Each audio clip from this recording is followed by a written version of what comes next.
محترم ناظرین کرام، السلام علیکم ورحمۃ اللہ۔ اللہ تبارک و تعالیٰ کا فضل و احسان ہے کہ اس نے ہم کو قرآن کریم کا مطالعہ کرنے کی توفیق عطا فرمایا،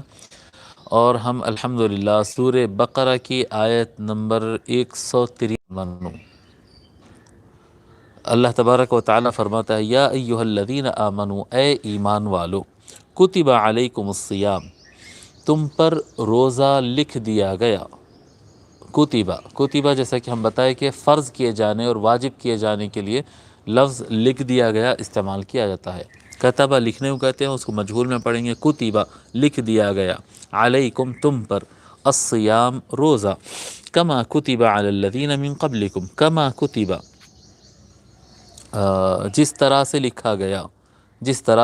گیا، علی الذین ان لوگوں پر، من قبلکم جو تم سے پہلے ہیں، یعنی تم پر روزے لکھ دیے گئے اسی طرح سے جس طرح سے تم سے پہلے والوں پر لکھے گئے، لعلکم تتقون تاکہ تم متقی ہو جاؤ۔ اب یہ کتب علیکم الصیام سے متعلق تم پر روزے لکھ دیے گئے ہیں۔ حضرت بحر العلوم رحمۃ اللہ علیہ لکھتے ہیں کہ علماء نے فرمایا کہ یہ مہینہ، یہ سال جو ہے دو ہجری تھا، 2 ہجری سے یہ فرض ہوا ہے، اور کیا کہتے ہیں، شوال کا مہینہ تھا اور 2 ہجری تھی۔ اس زمانے میں احکام نازل ہوئے یہ روزے کی فرضیت کے مطابق سے متعلق۔ اللہ فرماتے ہیں کہ اس سال قحط آیا، اور قحط آنے پر حضور اکرم صلی اللہ علیہ وآلہ وسلم یہ ارشاد فرمائے کہ جو حضرات پیسہ رکھتے ہوں وہ 2 ٹائم کا کھانا کھانا، کیونکہ عرب میں یہی طریقہ تھا، بلکہ قدیم زمانے میں تقریباً ہر علاقے میں یہی تھا، 2 وقت کی روٹی کہتے ہیں، ایک صبح کا کھانا ایک شام کا کھانا، 2 وقت کا کھانا ہوتا ہے۔ تو 1 وقت کا کھانا کھائے اور 1 وقت کا کھانا اپنا غریبوں کو صدقہ کر دے، اس طرح سے آقا صلی اللہ علیہ وآلہ وسلم 1 سال فرمائے۔ اس طرح سے ہوا، علماء کرام اور مورخین لکھتے ہیں کہ اس طرح سے 1 مرتبہ ہوا۔ اس کے بعد اللہ تبارک و تعالی روزے کے احکام نازل فرما دیا، لیکن یہ کوئی یہ نہ سمجھے کہ یہ روزے کے احکام اسی وجہ سے آئے ہیں اور اسی زمانے میں آئے ہیں، نہیں، ایسا نہیں ہے، بلکہ اللہ تبارک و تعالی جیسا کہ امام نصفی رحمۃ اللہ علیہ فرماتے ہیں کہ حضرت آدم علیہ السلام کے زمانے سے روزے کا نظام ہے۔ اللہ تبارک و تعالی ہر نبی کی شریعت میں اور ہر نبی پر اللہ تبارک و تعالی روزے کے احکام نازل فرمایا، تو ہر زمانے میں روزہ تو تھا، ہاں اس کے ڈیٹیلز اور اس کی تفصیلات میں فرق ہوتا گیا۔ حضرت نوح علیہ السلام کے زمانے کے روزے کے ٹائمنگز الگ تھے، اس کے شرائط الگ تھے، ابراہیم علیہ السلام کا روزہ الگ، داؤد علیہ السلام کا روزہ الگ، تو ہر نبی کے ساتھ جو روزہ تھا وہ ان کے زمانے کے تقاضوں کے حساب سے، اس زمانے کی جو ریکوائرمنٹس، جو ضرورتیں تھیں، اس حساب سے اس کے احکام میں فرق ضرور آیا ہے، لیکن روزہ ہر زمانے میں رہا، ہر نبی پر رہا ہے۔ حضرت قبلہ رحمۃ اللہ علیہ لکھتے ہیں روزے کے چند فوائد، روزہ کیوں فرض کیا گیا؟ حضرت فرماتے روزے سے غریبوں کی بھوک کا احساس پیدا ہوتا ہے۔ غریب جب اس کو بھوک لگتی ہے تو وہ کیسا فیل کرتا ہے؟ ایک مالدار آدمی اس کو کیسا سمجھے گا؟ اس کو تو یہ ایسا لگے گا جیسا کہ 1 ٹائم کا ناشتہ نہیں کیے تو کیسا لگے گا، بس ویسا ہے جی۔ تو غریب کی بھوک کا جو احساس ہے وہ عام آدمی کے اندر پیدا کرنے کے لیے اللہ تبارک و تعالیٰ نے یہ روزے کا نظام رکھا، اس سے غریبوں کی بھوک کا احساس پیدا ہوتا ہے۔ روزے سے آدمی مضبوط ہوتا ہے، بھوک اور پیاس کی تکلیف برداشت کرنے کا عادی ہوتا ہے۔ جو بالکل کیا کہتے ہیں اے سی سے باہر نہیں نکلتے اور جب جو دل میں آیا کھاتے ہیں، ان کو روزہ بہت بھاری گزرتا ہے، وہ 1 ٹائم کا کھانا بھی اسکپ کرنا اور چھوڑنے کو برداشت نہیں کرتے۔ ایسے افراد کو جب روزہ رکھوایا جاتا ہے تو پھر ان کو اس چیز کی عادت ہو جاتی ہے۔ اور بچوں کو بھی آپ دیکھیں، چھوٹے بچے جو ہوتے ہیں 10 سال 11 سال 12 سال کے جو بچے ہوتے ہیں، جب ان سے روزہ رکھواتے ہیں آپ دیکھیں گے کہ جو بچہ ایک چاکلیٹ کے لیے ٹالریٹ نہیں کر سکتا تھا، صبر نہیں کر سکتا تھا کہ وہ اس کے معلوم ہو کہ یہاں چاکلیٹ رکھا ہوا ہے اور وہ بغیر کھائے کے گزارے، ایسا بچہ آپ کو دیکھیں گے کہ 14-15 گھنٹے وہ روزے کے نام پر گزارتا ہے۔ تو انسان کے اندر ایک اپنے آپ کے قوت ارادی، جو ارادے کی طاقت ہوتی ہے نا، مجھے نہیں کھانا ہے، تو یہ بچپن سے بچوں کے اندر ایک قوت پیدا ہوتی ہے، اور بڑوں کے اندر بھی قوت پیدا ہوتی ہے کہ وہ بھوک اور پیاس اور اپنے مرضی کے کھانے اور اپنے شہوت اور اپنے خواہشات کے خلاف جانے کی طاقت اس کے اندر پیدا ہو جاتی ہے۔ نمبر 3 فرماتے ہیں روزے سے بہت سارے امراض دفع ہوتے ہیں، بہت سے امراض دفع ہو جاتے ہیں۔ حضور اکرم صلی اللہ علیہ وآلہ وسلم ارشاد فرمائیں صوموا تصحوا،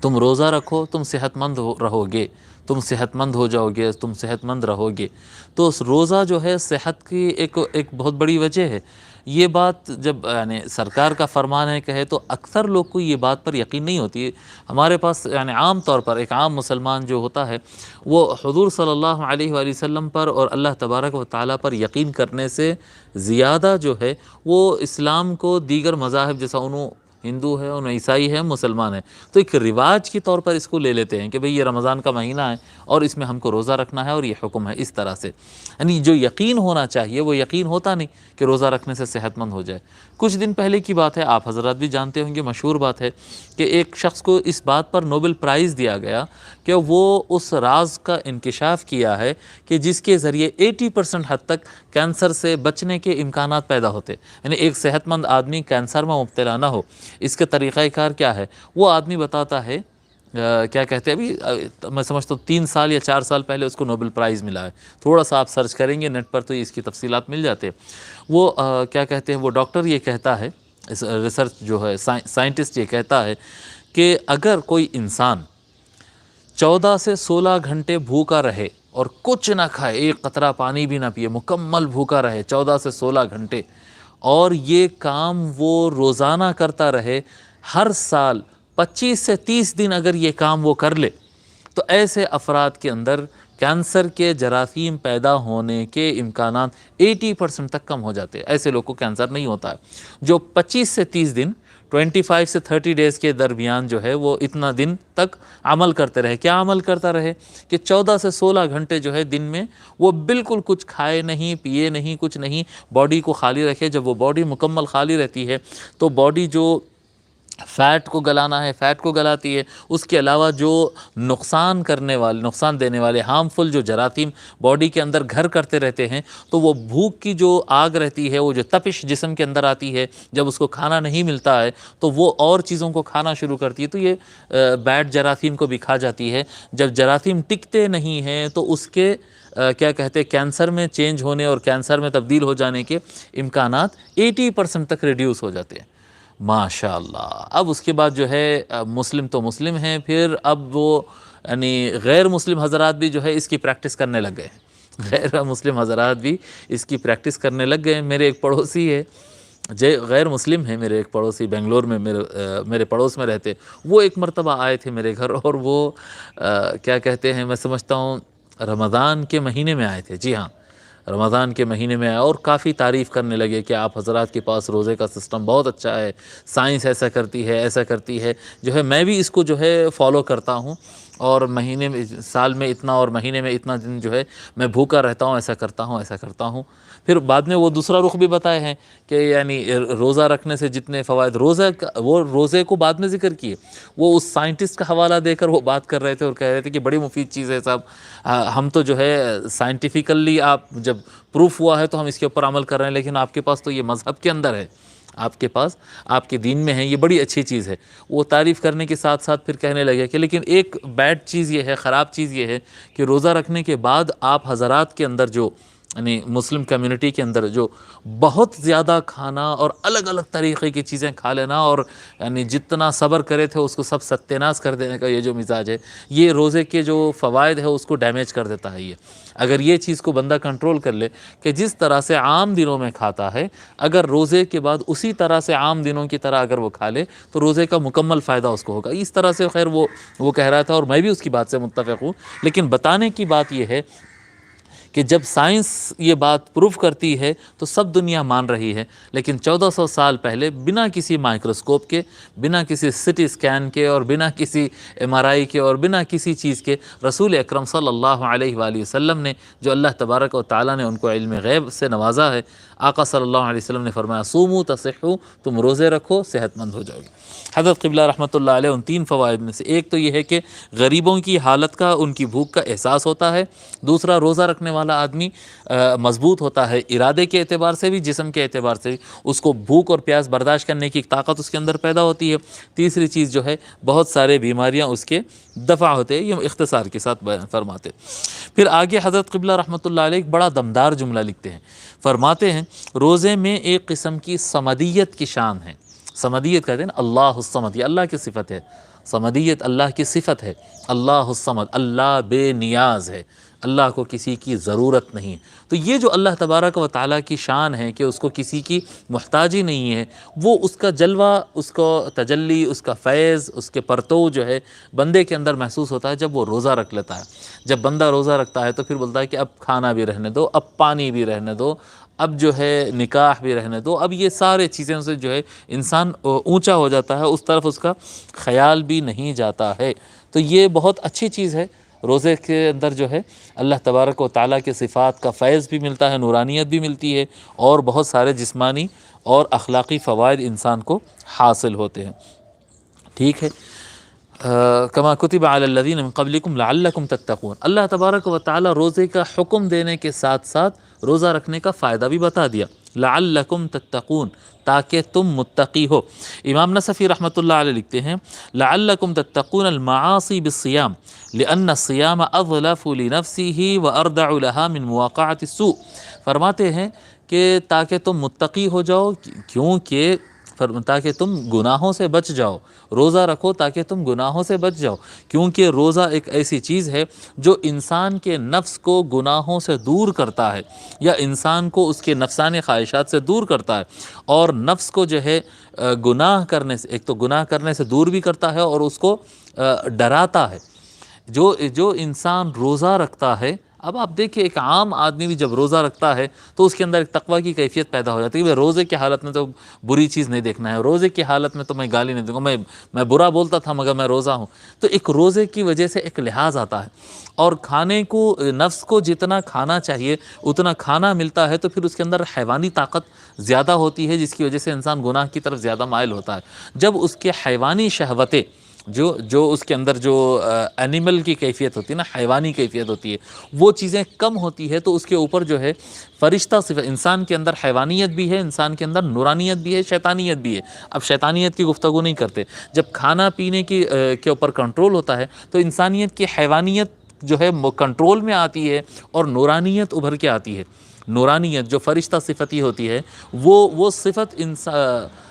کیا کہتے ہیں، وہ ابھر کر آتی ہے، انسان کے اندر مزاج میں خود نیکی آتی ہے، وہ شہوتوں کے پیچھے بھاگنے سے خود کو روکنے میں آسانی محسوس کرتا ہے روزے کی حالت میں۔ لعلکم تتقون، تو ہم یہ اللہ تبارک و تعالیٰ فرماتا ہے کہ یہ چیز ہم نے تم کو عطا کی ہے تاکہ تم خود کو متقیوں میں شامل کرو اور متقی ہو جاؤ۔ امام نصفی فرماتے ہیں دوسری ایک لعلکم تتقون کی تفسیر یہ بھی ہوتی ہے لعلکم تنتظمون فی زمرۃ المتقین اذ الصوم شعارهم، فرماتے ہیں تاکہ تم خود کو اس ترتیب میں لا لو جو متقیوں کی ترتیب ہے، جی خود کو ایسے ڈھنگ میں رکھ لو، تم پر روزے فرض کیے گئے ہیں تاکہ تم خود کو اس ڈھنگ پہ رکھو جس ڈھنگ پر متقین ہوتے ہیں۔ متقین کا کیا ہوتا ہے؟ متقین اپنے کھانے کی فکر نہیں کرتے ہیں، رکتے ہیں، بچتے ہیں، اور دوسروں کے کھانوں کی فکر کرتے ہیں۔ جی یہ ایک نظم ہوتا ہے۔ تو متقین جو ہے وقتاً فوقتاً، ضروری نہیں ہے متقین کے لیے، یہ ضروری نہیں ہے کہ وہ رمضان آئے تو ہی روزے رکھیں گے، نہیں، وہ اللہ تبارک و تعالیٰ کے لیے اپنے پیٹ کو کنٹرول کرتے ہیں، اور اللہ تبارک و تعالیٰ کی خوشنودی کے لیے دوسروں کے کھانے کا خیال کرتے ہیں، دوسروں کا خیال کرتے ہیں۔ تو یہ متقین کی یہ صفت ہے، اور یہی وصف اپنے اندر پیدا کرنے اور ان کی طرح عمل کرنے کے لیے، جس طرح سے بی بی سیدتنا حاجرہ علیہ السلام صفا والمروہ کے دوران درمیان جو ہے سعی کیے ہیں، تو ہم کو ان سے مشابہت اختیار کرنا ہے، جس طرح سے حضرت ابراہیم علیہ السلام نے ذبح کیا۔ یعنی اللہ تبارک و تعالی جو متقین اور اولیاء اور انبیاء، جو اللہ کے محبوب بندوں نے جس طرح سے عمل کیا ہے، اس طرح سے عمل کرنے کی مشابہت اختیار کرنا مسلمانوں کو کرنے کا حکم دیتا ہے۔ اسی طرح سے متقین کی جو صفات ہوتے ہیں، جب تم روزہ رکھو گے تو ان کی صفات تم اپناؤ گے، متقین کے، نیک لوگوں کی روش پر تم چلو گے، اور کیا کہتے ہیں، ان کے زمرے میں شامل ہو جاؤ گے۔ اذ الصوم شعارهم، کیونکہ کھانے پر کنٹرول کرنا اور روزہ رکھنا یہ متقین اور نیکوکاروں کی علامت ہے۔ یہ بھی ایک تفسیر انہوں نے بیان کیا ہے۔ حضرت قبلہ رحمۃ اللہ علیہ لکھتے ہیں کہ ہمارے پاس کیا عالم ہے، جو بہت مالدار طبقہ ہوتا ہے، بہت زیادہ پیسے والا طبقہ جو ہوتا ہے، وہ سمجھتا ہے کہ نہیں روزہ، حضرت فرماتے ہیں وہ سمجھتا ہے کہ روزہ جو ہے یہ غریبوں کے لیے ہے، یہ عبادت غریبوں کے لیے ہے، کہ بھئی ویسے بھی بھوکے رہنا ہے تو اللہ کے نام سے اگر رہ جاؤ تو اس میں ثواب ملتا ہے، تو یہ بہت پیسے والوں کا یہ رہتا۔ اور مڈل کلاس لوگوں کا کیا معاملہ ہے؟ حضرت قبلہ رحمۃ اللہ علیہ لکھتے ہیں کہ مڈل کلاس کے لوگوں کا مسئلہ یہ رہتا ہے کہ 14-15 گھنٹے کے جو روزہ رکھتے ہیں وہ رکھ لیتے ہیں، اس کے بعد اتنا کھانے کی تیاری کرتے ہیں کہ عام مہینوں میں جتنا خرچ ہوتا ہے رمضان میں اس سے زیادہ خرچ ہوتا ہے۔ یہ افسوس کے ساتھ لکھتے ہیں، اور یہ تقریباً سارے مسلمانوں کے گھروں کا معاملہ ہے۔ رمضان آ گیا تو اخراجات بڑھ جاتے ہیں، کیونکہ بھئی قسم قسم کے کھانے جو پکنا ہے، الگ الگ چیزیں جو آنا ہے۔ رمضان نہیں کھانے کا مہینہ ہے، یہ رمضان ہر قسم کی چیز کھانے کا مہینہ ہے۔ طبیعت تو چاہتی ہے، جب بھوک لگتی ہے تو طبیعت چاہتی ہے پھر بھجیے ہو، پکوڑے ہو، سموسے ہو، روح افزا ہو، اور ٹینگ ہو، اور فلاں ہو، جی حریص آ جائے، آج وہ کوفتے بن جائے، آج وہ آ جائے۔ اتنے قسم کے کھانے عام دنوں میں، ایک کھانا ایک سالن، یا ایک کھانا دو، ایک چاول ایک سالن، 2 سالن، اس طرح سے دستر پر رکھے جاتے ہیں۔ لیکن رمضان کے مہینے میں ایک ڈش 2 ڈش کہاں برداشت ہوئیں گے؟ کم سے کم 5-6 آئٹم تو غریب کے دسترخوان پہ رہتے ہیں، غریب آدمی کے۔ مڈل کلاس اور جو تھوڑا پیسے رکھتا ہے وہ تو اور بھی بنائے گا،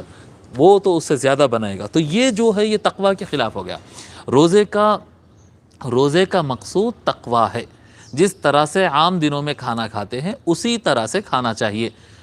دن کے اوقات میں نہیں کھانا، اور جو کھانے کا ٹائم رہتا ہے اس کے اندر صرف اتنا ہی کھانا چاہیے جتنا عام دنوں میں کھاتے ہیں۔ یہی کیفیت اگر ہو تو زیادہ بہتر ہوتا ہے، فائدہ ہوتا ہے۔ اور اس کے علاوہ جو ہے سونے میں کثرت کر دیتے ہیں، روزہ ہے سوتے زیادہ ہیں، اور اس کے علاوہ جو ہے برداشت نہیں کرتے، جو جیسا یعنی آدھا دن تو سو جاتے ہیں، اس کے بعد یا کھانے کی فکر رہتی ہے، یا پھر لڑائیاں جھگڑے، یعنی چڑچڑاہٹ رہتی ہے بھوک کی وجہ سے، اور کوئی کسی کو ٹالریٹ نہیں کرتا۔ یہ سب چیزیں جو ہے روزے کے بالکل منافی ہے۔ روزہ اس کے لیے نہیں آیا کہ آپ زیادہ سوئیں، روزہ اس لیے نہیں آیا کہ آپ زیادہ کھائیں، روزہ اس لیے نہیں آیا کہ آپ اپنے روزے کے نام پر کھانے پینے کے سارے شوق مکمل کر لیں، روزہ اس لیے نہیں آیا کہ آپ لوگوں پر احسان جتائے کہ میں روزہ ہوں، میرے کو برداشت نہیں ہو رہا، میں روزہ ہوں، میں غصے میں ہوں، جی بار بار گھڑی کو دیکھ رہے ہیں، کر رہے ہیں۔ نہیں، یہ سب روزدار کے صفات نہیں ہیں۔ اگر یہی سب کرنا ہے تو پھر کھانا کھا لو، کوئی مسئلہ نہیں ہے، یہ نہیں ہے۔ روزہ آیا ہے تقویٰ کے لیے، روزہ آیا ہے کھانے کو کم کرنے کے لیے، سونے کو کم کرنے کے لیے، جی آپ کے اپنے نفس کی شہوات، نفس کی خواہش، نفس جو چاہتا ہے ان چیزوں کو کنٹرول کرنے کے لیے، اور اپنے صبر کی طاقت بڑھانے کے لیے، اور دوسروں کا خیال کرنے کے لیے، اس لیے روزہ